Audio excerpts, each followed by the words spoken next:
সিলেটবাসী আবারও যদি ইমানের উপর আঘাত আসে, ইসলামের উপর আঘাত আসে, দ্বীন ও মিল্লাত এবং ৫৬,০০০ বর্গ মাইলের স্বাধীন বাংলার উপর হানাদার দল যদি আবারও কোনো আক্রমণ করে, আবারও হয়তো শাহজালাল উত্তরসূরিদেরকে তাকবীরের ধ্বনি দিতে হতে পারে।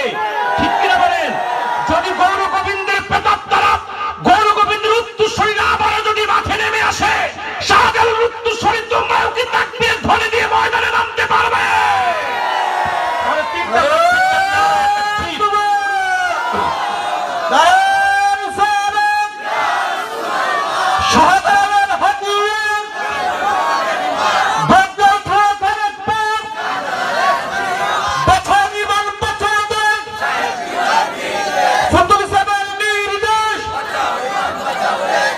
সম্মানিত সুধী, আমি ৩টা তাকবীর দিতাম, তিনি দিয়েই ফেলছেন।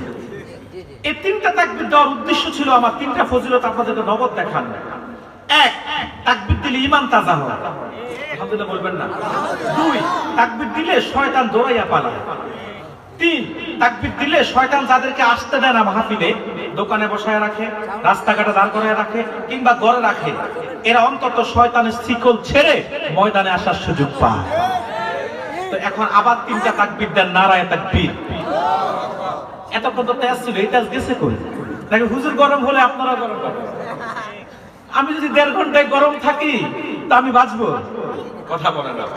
একটু 3টা তাকবীর সর্বোচ্চ কণ্ঠে দেন, নারায়ে তাকবীর। জবানটা খুলে দেন, গোটা এলাকাটা কাঁপায়া দেন, নারায়ে তাকবীর। সর্বশেষ তাকবীরটা দিবেন সর্বোচ্চ কণ্ঠে, দেখি কার শরীরে কত ঈমানী জজবা আছে। নারায়ে তাকবীর, নারায়ে রিসালাত, আহলে সুন্নাত ওয়াল জামাত। আল্লাহ আমাদের তাকবীরকে তুমি কবুল করে না বলি আল্লাহ।